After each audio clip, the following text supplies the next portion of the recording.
दर्शकों के जहन में एक सवाल होगा कि आपकी पत्नी रंजीता रंजन वो क्यों नहीं चुनाव प्रचार के लिए आपके समर्थन में गई? देखिए, एक बात समझिए, कांग्रेस में वो थी और राज्यसभा की एमपी हैं, जिम्मेदार पदों पर हैं, निश्चित रूप से उन्हें नहीं आना चाहिए। और हम लोग की सहमति थी कि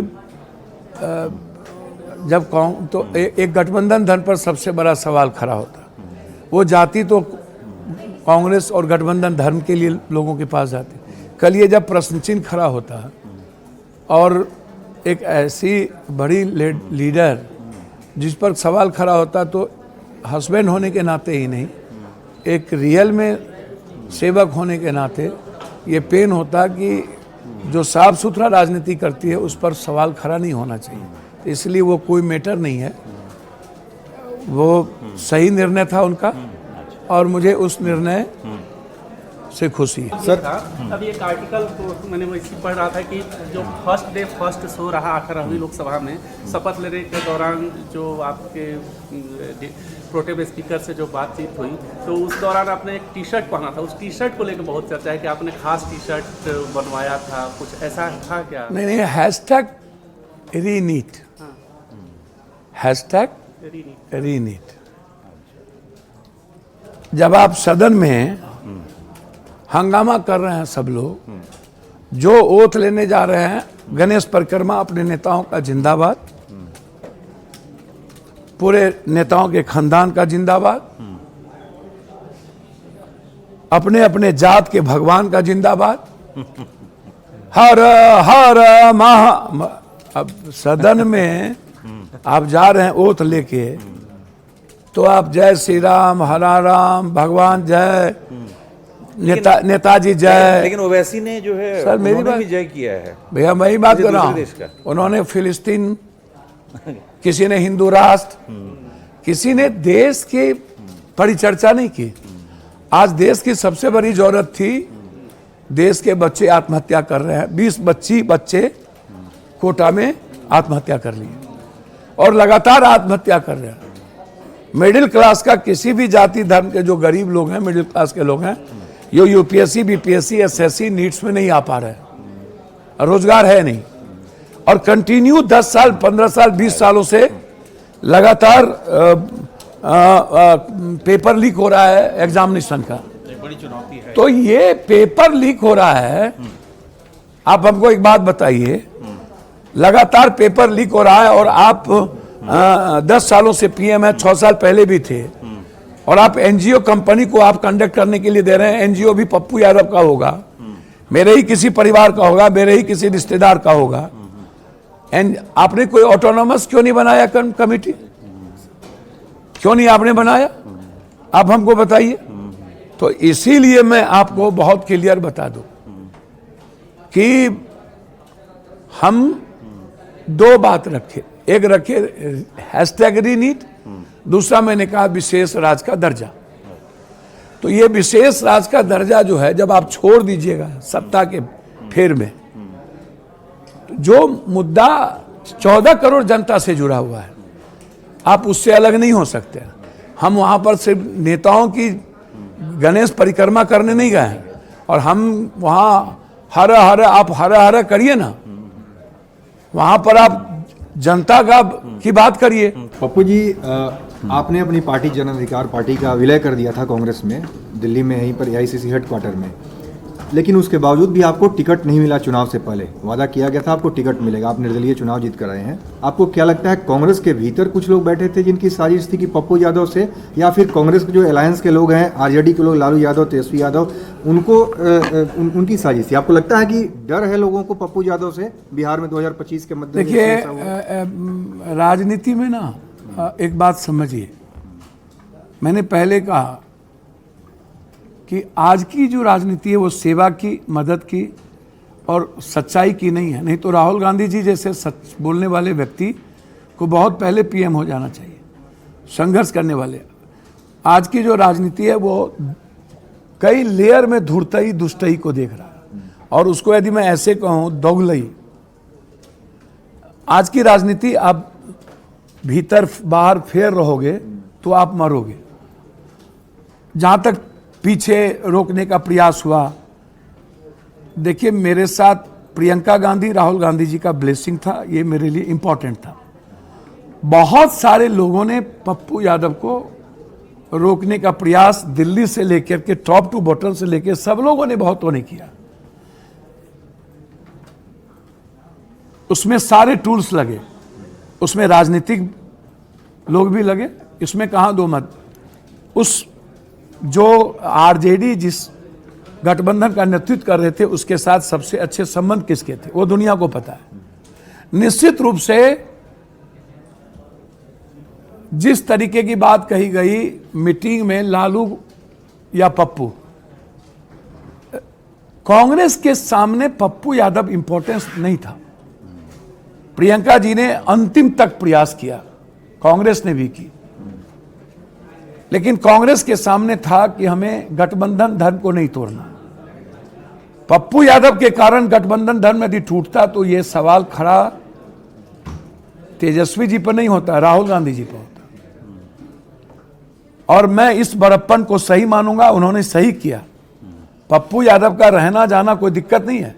मेरे पीठ में कांग्रेस के भी कुछ लोग 1-8% कौन लोग हैं वो? होंगे, सीनियर कोई लोग होंगे। और एक बात, मुझे कोई दिक्कत नहीं है।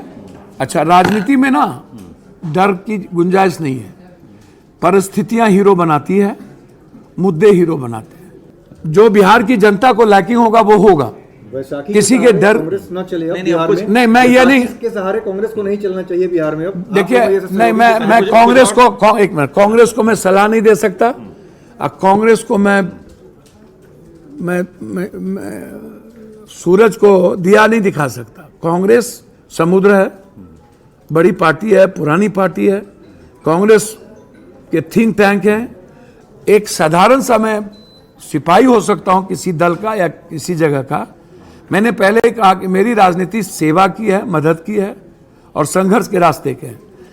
मैं आग्रह जरूर करूंगा कि गठबंधन के पहले किसी भी दल को अपने संगठन को मजबूत करना चाहिए, और अपने संगठन को मजबूत करके ही हम बड़ी लकीर खींच सकते हैं।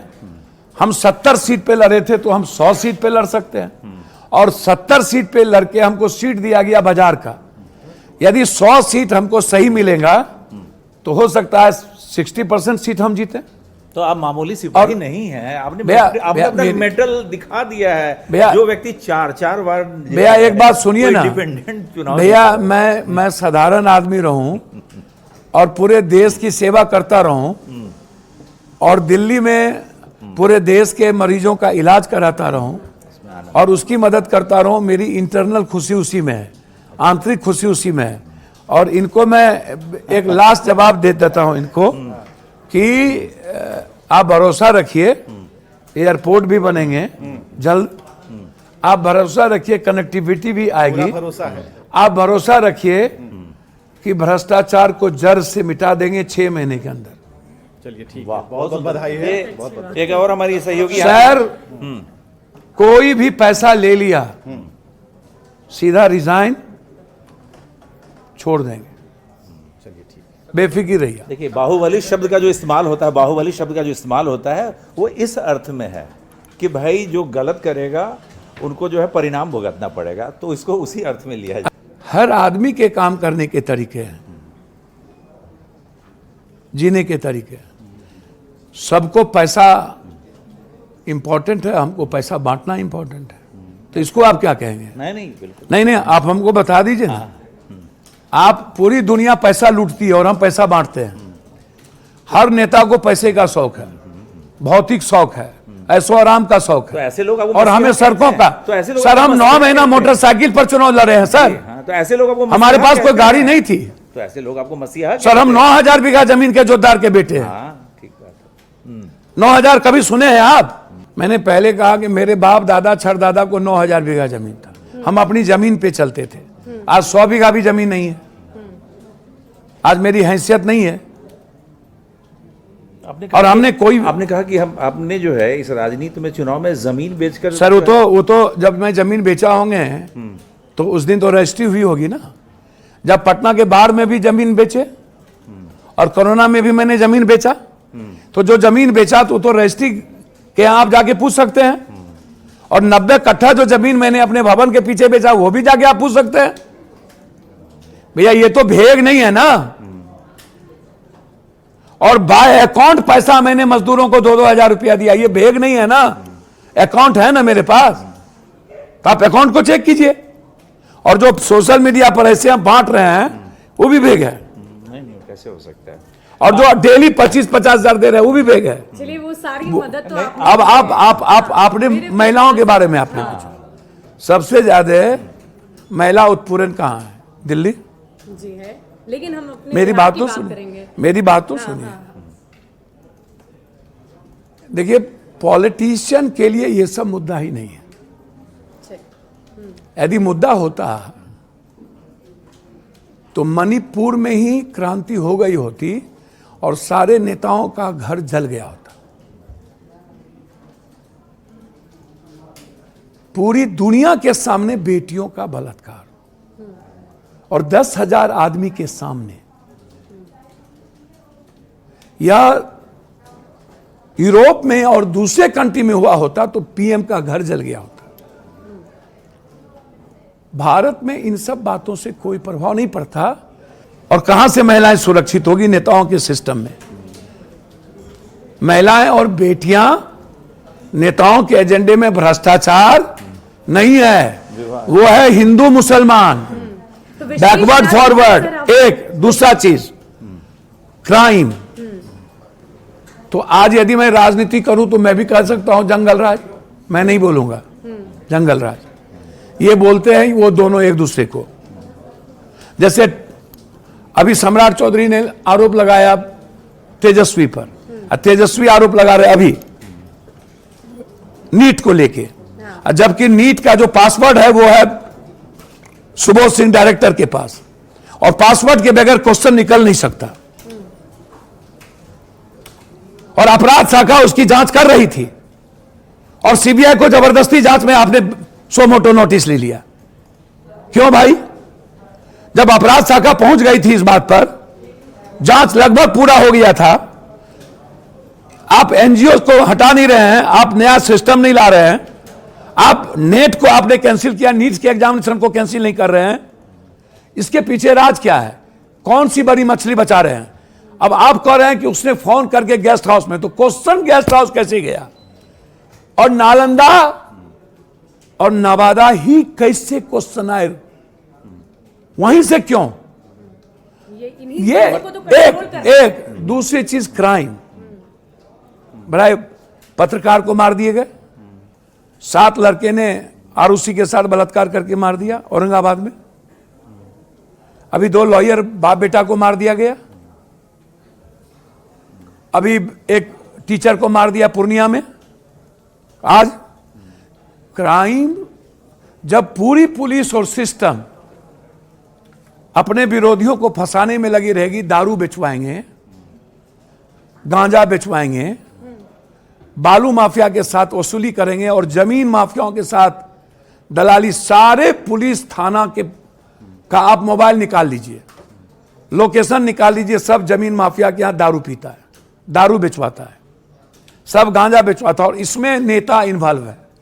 सारी जमीन माफिया, जितनी आदिवासी की, दलितों की जमीन मेरे पूर्णिया में लगभग 100 एकड़ जमीन रजिस्ट्री गलत तरीके से हुआ, बिना कलेक्टर के आरोप के। सर मैं कैसे छोड़ दूं? अच्छा, इसी क्राइम नेता के कुनावेंस से होता है। सिस्टम समाप्त हो चुकी है, सिस्टम नहीं बचा और इकबाल खत्म हो गया। मुख्यमंत्री जी उम्र हो गए हैं। अब मुझे लगता है जो चला रहा है सरकार, वह सिर्फ पैसा वसूली पे ध्यान दे रहा है और गठबंधन धर्म बचे रहे, चुनाव के लिए हम लोग लूटते रहे, जनता बिहार की भाड़ में जाए। विशेष राज किसको चिंता है भाई? ये चुनावी मुद्दा बनता है। ये दर्द सिर्फ पप्पू यादव को है। अच्छा, एक सवाल इनका भी ले लेते हैं। पप्पू यादव जी, पहले तो बहुत बहुत बधाई आपको, क्योंकि धन्यवाद। आपने पक्ष को भी हराया और विपक्ष को भी हराया। सवाल मेरा ये कि आपने कहा कि राजनीति बड़ी गंदी है, राजनीति में कोई धर्मार्थ नहीं आता है, राजनीति ही क्राइम को बढ़ावा दे रही है, भ्रष्टाचार को बढ़ावा दे रही है, तो फिर पप्पू यादव उसी राजनीति का हिस्सा क्यों है, राजनेता क्यों बने? और इसी राजनीति के जरिए अगर आप कुछ बदलना चाहते हैं तो कांग्रेस में क्या बदलेंगे बिहार के लिए? देखिए, एक बात समझिए, जिस उम्र में यंग जनरेशन इस घर से उस घर अपनी पत्नी को हैप्पी मैरिज एनिवर्सरी और हैप्पी बर्थडे लिखता हो बच्चों को, और 5 किलोमीटर चलना मुश्किल हो जाए, ऐशो आराम की जिंदगी उसके लिए सामने होती है, और चट मंगनी तट बिहा, तुरंत पैसा, तुरंत इकोनॉमी, तुरंत ऐशो आराम, वहाँ 10,000 किलोमीटर राहुल गांधी जी का चलना, माँ का पीएम नहीं होना, और राहुल गांधी जी सेकेंड बार मनमोहन सिंह जी ने ऑफर किया तो नहीं बनना, और उस परिस्थिति में जो एक सच्चाई सामने दिख रही है, आप इसको समझिए, वो जो सच्चाई है, हम कांग्रेस में आके क्या बदल देंगे हमको नहीं पता, लेकिन लोहिया से समाजवाद था, मुलायम सिंह से समाजवादी पार्टी बनी, लालू से आरजेडी बनी, गांधी, सुभाष चंद्र बोस, नेहरू से कांग्रेस बने,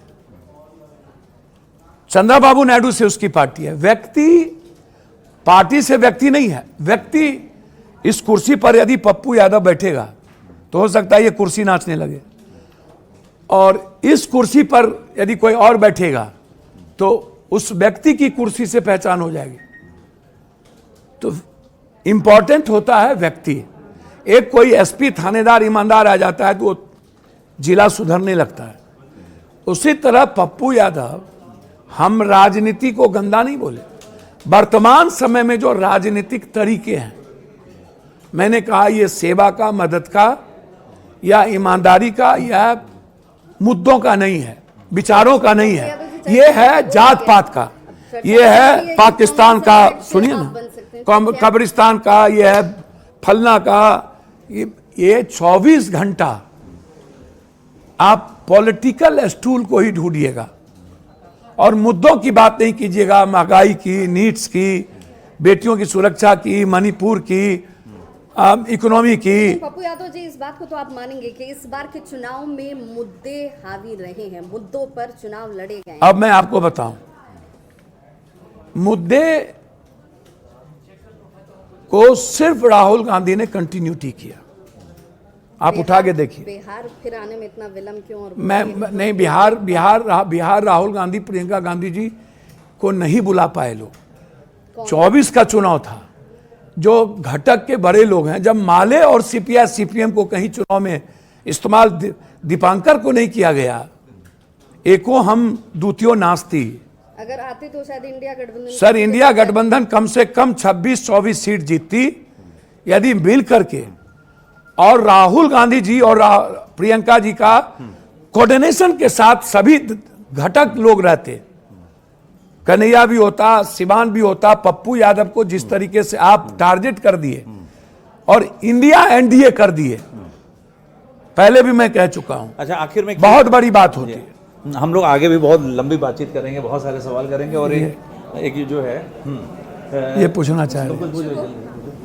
मेरा आपसे एक पहला सवाल तो यही है कि आप बार बार विशेष राज्य की मांग कर रहे हैं, इसके पीछे आपकी क्या विचारधारा है और आप किस तरीके से देख रहे हैं कि अगर बिहार को विशेष राज्य का दर्जा मिल जाता है तो किस तरह से डेवलपमेंट हो जाए? देखिए, पहले तो उड़ीसा, बंगाल, झारखंड, बिहार हम लोग एक थे, धीरे धीरे बढ़ते चले गए और झारखंड राजनीतिक कारणों से बट गया। बीजेपी को लगा हम झारखंड में हो जाएंगे, लालू जी को लगा हम बिहार में एस्टेब्लिश्ड हो जाएंगे।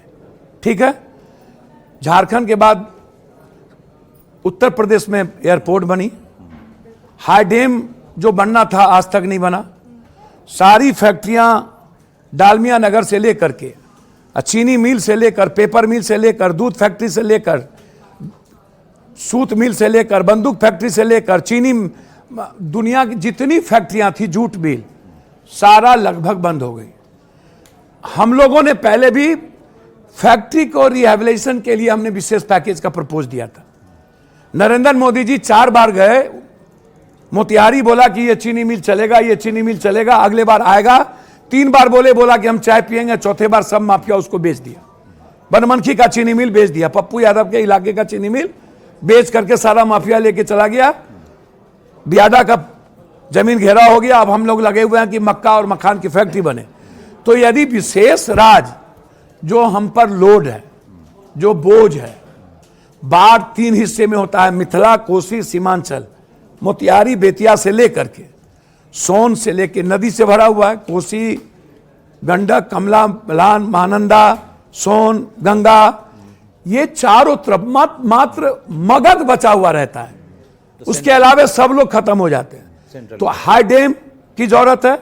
एक दूसरी चीज, फूड प्रोसेसिंग पर फैक्ट्री बिहार में, दूध पे, मक्का और मखान पे, ये इंपॉर्टेंट है।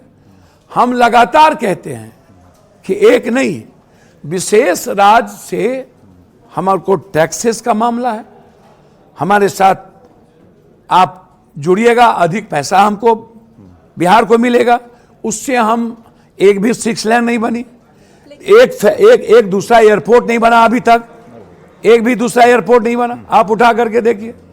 तो इसीलिए 14 करोड़ जनता को आप बालू, अपार और पलायन, सबसे ज्यादा भारत में 1.5 करोड़ से ऊपर मजदूरी करने कोई बाहर जाता है तो वो बिहार की जनता सबसे ज्यादा। तो हम जब उसको देंगे, कोरोना में सबसे ज्यादा मरा, तो हम उसको यदि विशेष पैकेज देंगे और वहां फैक्ट्री का एनवायरमेंट देंगे, हमारे यहां भी डायरेक्ट 6 लेन बनेगा। तो आपका एमपी सर हम सूची जारी नहीं किए, हम करते हैं। हाँ, आप करते हैं। सर बाढ़ में यदि हम खाना खिला सकते हैं जमीन बेच के, तो हम कुछ भी कर सकते हैं। हम कोरोना में अपनी लाइफ दे सकते हैं, तो जो आदमी अपनी लाइफ दे सकता है ना सर, वो दुनिया में कुछ भी कर सकता है। हम कुछ भी कर सकते हैं। हम रात में सोचेंगे, सुबह कर देंगे, मॉर्निंग नहीं होने देंगे सर। सर फिरस्त नहीं है जी, बिल्कुल ठीक। मेरे सामने, भ्रष्टाचार सामने में है और मेडिकल सिस्टम, ये 2 चीज 6 महीने के अंदर आपको, मैं इंडिया का सर्वस्व दुनिया देखने आएगी। वाह। तो आज के लिए बस इतना ही। आपका एमपी में आप आज मिले पप्पू यादव जी से, और अगले एपिसोड में फिर एक और नए सांसद हमारे साथ होंगे। तब तक के लिए नमस्कार।